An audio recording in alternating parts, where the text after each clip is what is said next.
Caríssimos irmãos, caríssimas irmãs, louvado seja nosso Senhor Jesus Cristo. Estamos comentando a Santa Liturgia do domingo 29º do Tempo Comum, do dia 18 de outubro. Eu quero recordar que estamos ainda no meio do mês missionário, e o mês missionário para nós traz 3 compromissos. Em primeiro lugar, rezar pelos missionários que estão espalhados, muitos deles nos lugares mais difíceis do ponto de vista social, político, cultural, econômico, em circunstâncias de muito sacrifício na África, na China, em outros países, digamos assim, em que o anúncio de Jesus Cristo ainda deve ser fortalecido e as circunstâncias não são muito favoráveis. Então, devemos rezar por todos os missionários, que Deus, a força divina do Espírito Santo renove as energias deles, e o ânimo e a coragem, e ao mesmo tempo a alegria de ser um enviado de Deus para anunciar a beleza, a alegria, a paz a povos, talvez, que nunca ouviram dizer com muita clareza, nunca viram uma experiência, o testemunho de uma experiência de vida cristã e na plenitude. Em segundo lugar,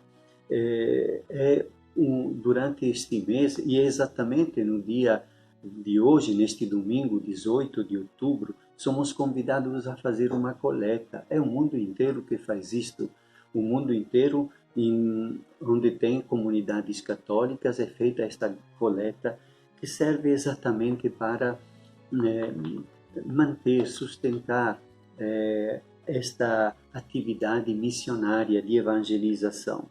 E depois, quero, como terceiro lugar, o mês missionário é um grande convite para mim, para você, para ir vivendo o nosso dia a dia como um missionário. Missionário quer dizer enviado, enviado de Deus. O pai de família enviado aos seus familiares, a mãe de família enviada a seus filhos e às vizinhas de casa, uma professora enviada aos seus alunos, um enfermeiro, um médico enviado aos seus pacientes no hospital, no ambulatório, a polícia militar enviada ao povo de uma cidade para que viva na ordem, o político enviado a toda a cidade para poder dedicar-se a trabalhar pela justiça, e que cada um possa viver como enviado de Deus. Claro, para levar não suas fantasias, suas ideias, mas aquilo que podemos compreender como o desígnio de Deus.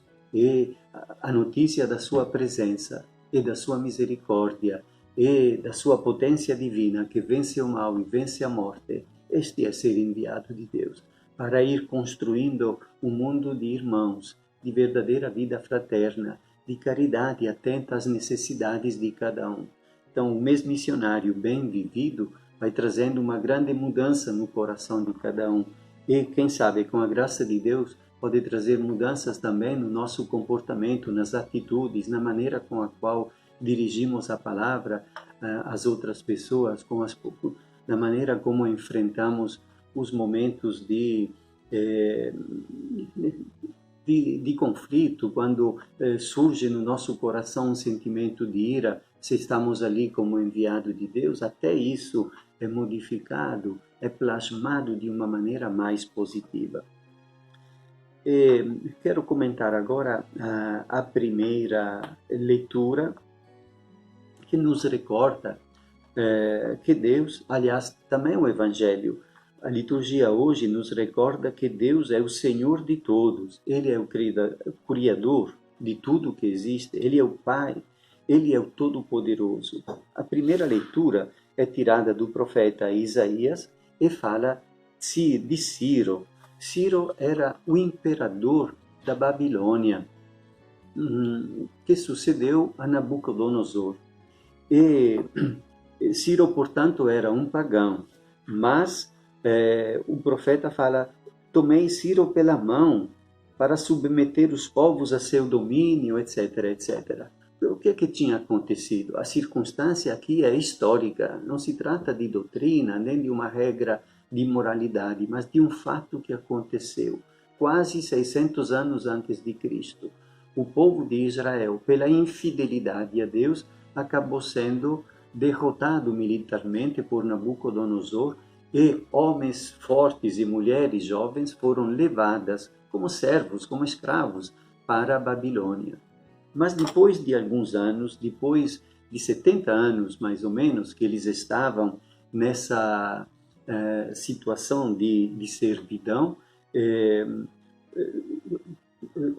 a Nabucodonosor sucedeu o imperador Ciro. E o imperador Ciro tomou a decisão de mandar de volta os hebreus, os judeus que quisessem retornar para reconstruir o templo de Deus que tinha sido destruído, para reconstruir a cidade de Jerusalém que tinha sido arrasada, para recompor o povo da aliança, porque naquela servidão, ou submetidos à pressão para eles também aderirem às divindades do paganismo daquele lugar, então é como se a aliança do povo com Deus estivesse desaparecendo, como se fosse destruída. E então Deus se compadeceu, quis renovar a aliança e se serviu de um pagão, o imperador Ciro, para que um povo fiel que ali estava na servidão pudesse retornar por um decreto feito pelo próprio imperador.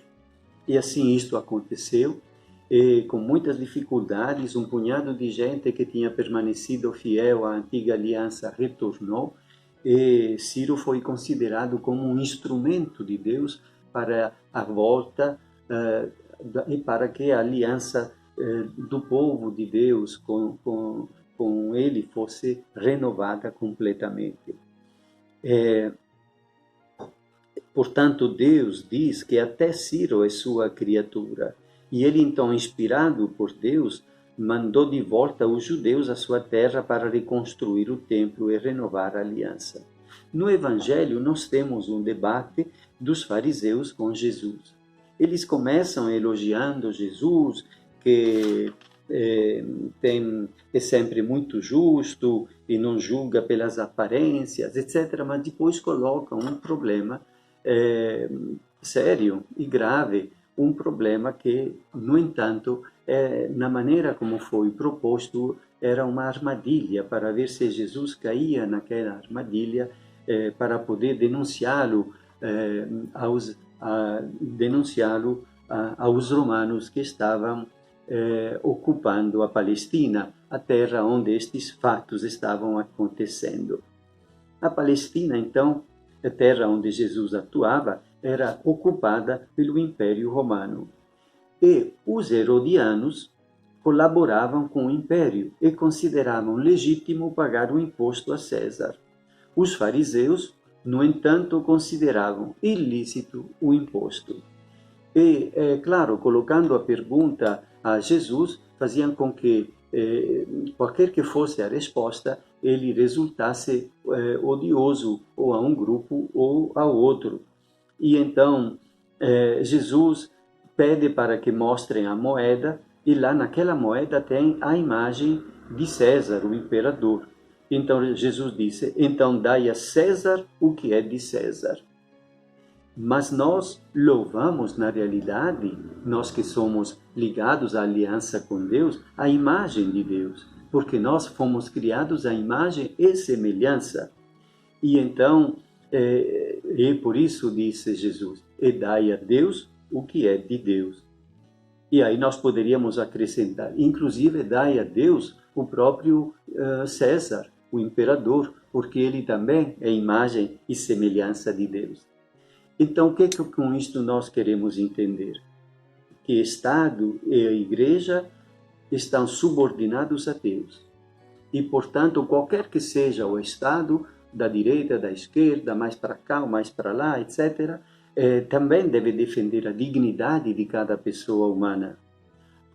A justiça e o bem, portanto, a vida de todo ser humano, com respeito.